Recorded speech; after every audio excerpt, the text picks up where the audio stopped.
भारतीय उद्योग जगत को एक बहुत बड़ा झटका लगा है। भारतीय उद्योगपति और टाटा सन्स के चेयरमैन रतन टाटा अब हमारे बीच नहीं रहे। बुधवार को मुंबई के ब्रीच कैंडी अस्पताल में उनका निधन हो गया। 86 वर्षीय कॉरपोरेट दिग्गज रतन टाटा उम्र संबंधी बीमारियों से जूझ रहे थे। वो पिछले कुछ समय से काफी बीमार थे और हमने पिछले कुछ दिनों में देखा भी कि उन्हें लगातार अस्पताल में भर्ती कराया जा रहा था। रतन टाटा को बीते सोमवार मुंबई के ब्रीच कैंडी अस्पताल में भर्ती कराया गया था। हालांकि उनकी हालत में सुधार आने की खबरें भी सामने आई, जिसके बाद लोगों ने राहत की सांस ली। अब रतन टाटा के निधन की खबर ने पूरे देश में शोक जैसा माहौल फैला दिया है। बुधवार देर रात 12 या 11 बजे रतन टाटा सर का निधन हो गया है। पूरे देश के लिए बहुत ही दुखद समाचार है। भारत ने बहुत ही एक अच्छे इंसान को खो दिया है। टाटा को आप शालीनता का ब्रांड एम्बेसडर भी कह सकते हैं। एकदम सॉफ्ट बोलते हैं, प्यार से बोलते हैं, गुस्से में तो शायद ही किसी ने देखा हो। वो बदलते भारत की तस्वीर के सबसे बड़े गवाहों में से एक, क्योंकि देश के विकास में उनकी बहुत बड़ी भूमिका है। उम्र के इस पड़ाव में रतन टाटा आज भी सपने देखते हैं और सपने देखने वालों की मदद भी करते हैं। देश की इतने बड़े उद्योगपति होने के बावजूद उन्होंने नए नए स्टार्टअप में निवेश किया। ये नहीं सोचा कि इसमें नुकसान भी हो सकता है। पुरानी सोच में नहीं फंसे रहे। ये स्टार्टअप क्या है, इसमें नहीं फंसे, उन्होंने इन्वेस्ट किया स्टार्टअप में। लेकिन इस मामले में रतन टाटा का मानना है कि युवाओं के सपनों को सच करना है तो उन पर भरोसा करना पड़ेगा। 2020 में ह्यूमंस ऑफ बॉम्बे नाम के इंस्टाग्राम पेज पर रतन टाटा से बातचीत के कुछ हिस्से चले। उसमें रतन टाटा ने अपनी इमोशनल कहानी बताई। उन्होंने बताया कि उनका बचपन बहुत अच्छा था, लेकिन जैसे जैसे उनके भाई और वो बड़े हुए उन्हें कई तरह की तकलीफें उठानी पड़ी, क्योंकि उनके माता पिता का तलाक हो गया। उन दिनों तलाक बहुत सामान्य बात नहीं थी, लेकिन उनकी दादी ने उनका हर तरीके से ख्याल रखा और उन्हें बड़ा किया। जब उनकी मां ने दूसरी शादी की तो स्कूल के लड़के तरह तरह की बातें करते थे, उन्हें छेड़ते थे, उकसाते थे, लेकिन उनकी दादी ने शांत रहना सिखाया और यह सीख दी कि अपनी गरिमा को किसी भी कीमत पर बनाए रखना।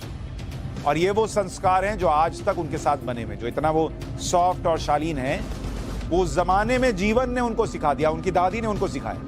दुनिया तो बोलेगी बेटा तुम शांत रहो। रतन टाटा ने इसी में यह भी बताया था कि कैसे पिता के साथ उनके मतभेद थे। रतन टाटा ने कहा था कि वो वायलिन सीखना चाहते थे, लेकिन उनके पिता चाहते थे कि वो पियानो सीखें।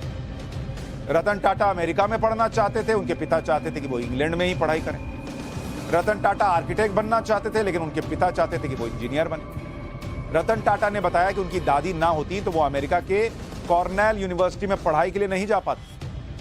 अमेरिका में रतन टाटा ने मैकेनिकल इंजीनियरिंग के कोर्स में एडमिशन लिया, जो उनके पिता चाहते थे, लेकिन बाद में उन्होंने सब्जेक्ट बदल दिया और आर्किटेक्ट की डिग्री लेकर निकले। इससे उनके पिता बहुत नाराज थे, लेकिन आखिरकार रतन टाटा ने जो चाहा वही किया। रतन टाटा ने बताया कि उनकी दादी ने सिखाया था कि किसी बात को कहने की हिम्मत सिर्फ आक्रामक तरीके से नहीं, सरलता से, सम्मानित तरीके से और मृदुभाषी होकर भी कही जा सकती है बात। तो जिनको ऐसा लगता है कि मेरे ही माँ बाप मुझे टोकते हैं, मैं जो चाहता हूं वो नहीं करने देते, रतन टाटा के पिताजी भी अलग सोचते थे और रतन टाटा दूसरी दिशा में सोचते थे। तो बड़ों के साथ ये हो चुका। अमेरिका में कॉलेज की पढ़ाई करने के बाद रतन टाटा ने वहीं लॉस एंजलिस में नौकरी भी शुरू कर दी और यहीं पर उन्हें प्यार हुआ और करीब करीब शादी तक मामला पहुंच गया। रतन टाटा ने अपनी लाइफ का यह दिलचस्प किस्सा भी बताया था। उन्होंने बताया था कि लॉस एंजलिस की आर्किटेक्चर फर्म में उन्होंने करीब 2 साल काम किया। वहां का मौसम शानदार था, उन्हें अपनी नौकरी बहुत पसंद थी, उनके पास अब अपनी गाड़ी हो चुकी थी और इसी दौरान लॉस एंजलिस में उन्हें प्यार हुआ और करीब करीब शादी तक बात पहुंच गई, लेकिन हुई नहीं। हुआ क्या कि उन्हें टेम्पररी भारत लौटने का फैसला करना पड़ा, क्योंकि उनकी दादी पिछले 7 साल से बीमार थी और उनकी तबीयत बिगड़ रही।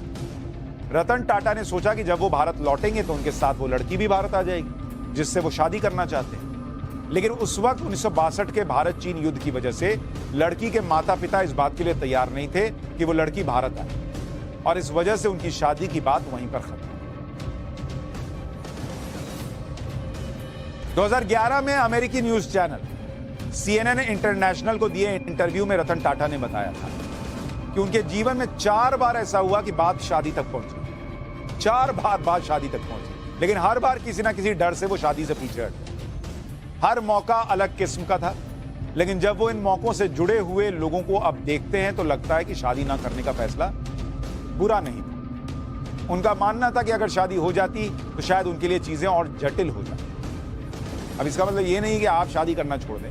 बहुत लोग शादी करके भी बड़े बड़े बिजनेसमैन बने हुए हैं। मुकेश अंबानी है, शादी हुई है। ये नहीं कि कह दीजिए माँ बाप को अब शादी नहीं करूंगा, रतन टाटा बनना। उनसे सीखना है, लेकिन उनका अपना जीवन है, आपका अपना जीवन है। रतन टाटा का निधन हो गया है। रात के 12 बज रहे हैं। तारीख अब 10 अक्टूबर की लग चुकी है और ये खबर आई है, इस पर प्रधानमंत्री नरेंद्र मोदी का रिएक्शन आया है, रक्षा मंत्री राजनाथ सिंह का रिएक्शन आया है।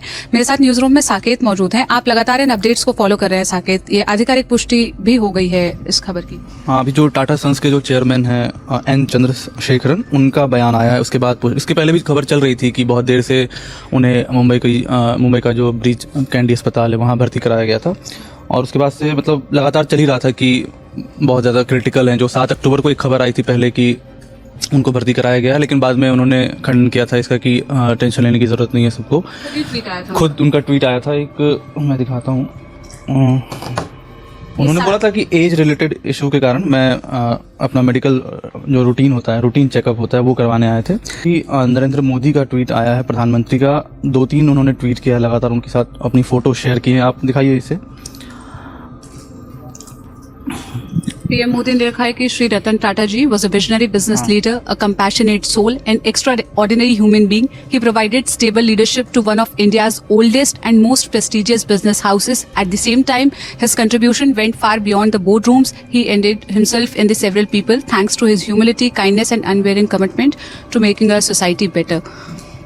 इसके बाद अगला ट्वीट भी आया है जिसमें प्रधानमंत्री मोदी और रतन टाटा, ये काफी पुरानी तस्वीर दिख रही है। पुरानी तस्वीरें हैं सारी। हाँ, countless interesting. My mind is filled with in Gujarat when I was the CM, मतलब ये उनके सीएम रहते हुए उस टाइम की साल नहीं लिखा हुआ है, लेकिन ये जब दिल्ली आए थे एक बार तब शायद उनकी तस्वीर है इनकी उनके साथ की। We would exchanging views on diverse issues. I found his perspectives very enriching. These interactions continue when I came to Delhi, extremely pained by his passing away. My thoughts are तो उन्होंने दुख जताया है कि मतलब उनके परिवार के साथ हमारी संवेदनाएं हैं जो। और राजनाथ सिंह का भी एक ट्वीट अभी दिख रहा है मुझे, उन्होंने भी लिखा है कि उनके रतन टाटा के निधन से बहुत दुखी हैं वो। भारतीय इंडस्ट्री के वो एक मतलब टाइटन, मतलब स्टालवार्ट बोल सकते हैं आप रहे हैं, और अर्थव्यवस्था में उनके योगदान के लिए उनको याद किया जाएगा। उन्होंने भी उनके परिवार के प्रति दुख जताया है।